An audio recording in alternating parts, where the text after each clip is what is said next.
Hi guys, this is Claudia and today I'm gonna take you to see how Gorgonzola cheese is made in Italy. I'm in Trecate in the Piedmont region, which is one of the only two Italian regions together with Lombardy where this cheese can be made. And this is one of the only 29 dairies in the world that can produce this cheese.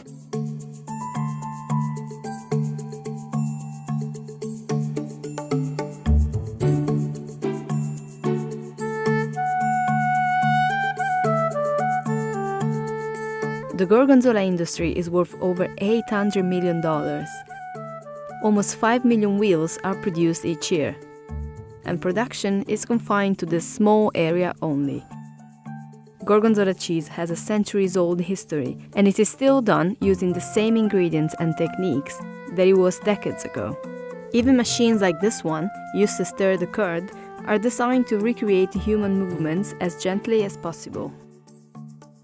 Its beautiful marbled interior is given by Penicillium roqueforti, a fungus that is used to ripen the cheese. And this is why, in fact, blue cheese is called so. Innanzitutto il Gorgonzola è un formaggio che è nato in Valsassina, quindi è un formaggio che nasce sulle Alpi. Le famiglie di bergamini, cioè che erano quelli come i pastori fanno con le pecore, i bergamini lo facevano con le vacche, quindi portavano le vacche al pascolo sostanzialmente. La mia famiglia è una famiglia bergamina ed è da queste famiglie che hanno iniziato a trasformare quel latte che raccoglievano in formaggi. Nel nostro caso hanno fatto formaggio arborinato, quindi in che modo? Facendolo sostanzialmente dopo aver fatto il formaggio veniva lasciato stagionare in queste che anticamente erano degli incavi naturali, quindi delle grotte naturali.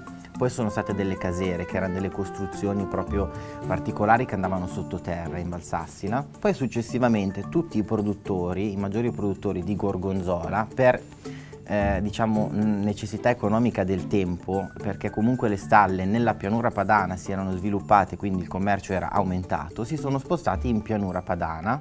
Gorgonzola cheese is made with unskimmed, pasteurized cow's milk, and it can either be mild and creamy or hard and pungent, depending on how long it is left to age. The two kinds are easily distinguishable by the color of their veins, blue in the creamy and green in the pungent. Il Gorgonzola e quindi anche i formaggi blu sono, per noi sono un formaggio molto particolare, trasversale, perché non è né un formaggio molle né un formaggio stagionato, cioè è tutte e due le cose. In più c'è la variante della muffa blu, del Penicillium roqueforti, che è un altro, apportatore di sapore e di differenze, quindi è un formaggio che ha molte strutture, oltre che visive, cioè anche visivamente è molto bello. Penicillium roqueforti, the fungus, is added to milk at the very beginning of the production process, in a big cauldron together with enzymes, rennet and yeast.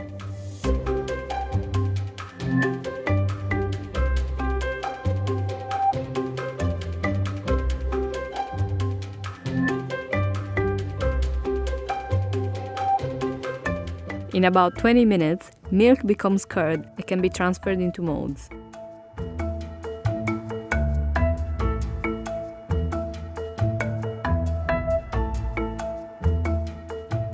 Each wheel is marked with the dairy's identification number.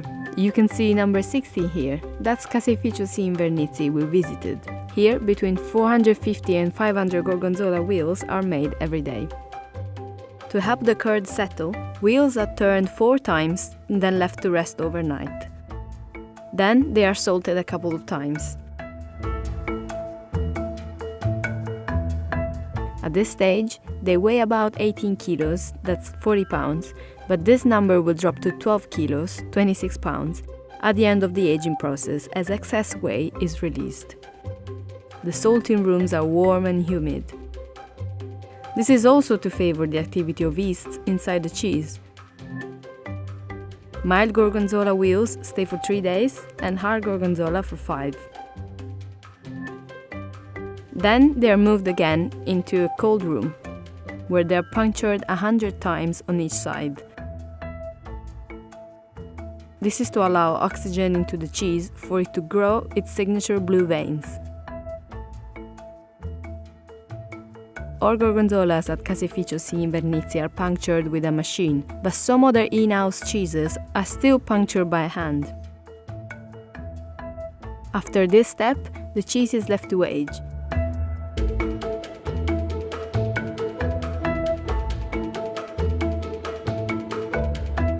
It takes 2 months for the blue, creamy gorgonzola and 3 months for the green, pungent one.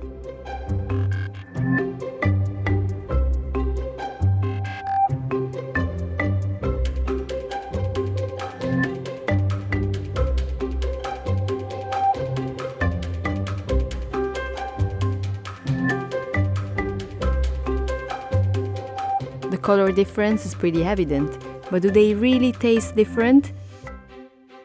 The dairy set up a little cheese tasting so that we could try them both. That's amazing, my God. It almost doesn't feel like, you bite it into cheese. It just melts in your mouth. Oh wow. They're so different, it's crazy, I mean, you can tell from the texture that this is harder and this is creamier, but this is much, much stronger. It has a stronger bite. After trying gorgonzola on its own, in-house chef Giampiero Cravero wanted to show me how versatile the cheese is, so he cooked some squid ink spaghetti with both cheeses. Io basta. Wow, cheese taste is very strong, but I think the combination with the squid ink is great. I mean, color-wise, of course, it's amazing because black and white, they're like opposite, right? So you can really see the cheese in there and it's sort of creamy texture on the pasta. Gorgonzola cheese is protected by the European Union by the Protected Designation of Origin scheme. This means that any cheese labeled Gorgonzola must meet a particular set of standards and is subject to quality checks. It's also wrapped in a signature aluminium foil.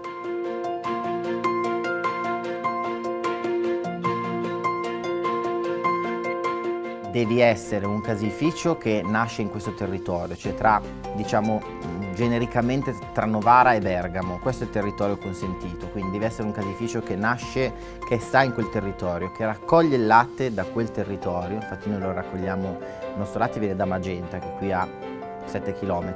Tutte le stalle da cui raccogli il latte devono essere certificate per la produzione di gorgonzola. Devi rispettare tutti gli standard che richiede il consorzio. Avrai un numero di casello che tu dovrai imprimere sulle tue forme nel caseificio appena sono state prodotte e oltre a rispettare i giorni di stagionatura, ad esempio, avrai anche da mettere sulla forma finale quando sarà stata stagionata completamente l'alluminio goffrato. Questo è il modo in cui puoi essere tutelato e un produttore deve seguire per fare il gorgonzola DOP, che nella maggior parte dei casi sono comunque delle famiglie storiche che l'hanno sempre prodotto e quindi si sono originate in questi territori.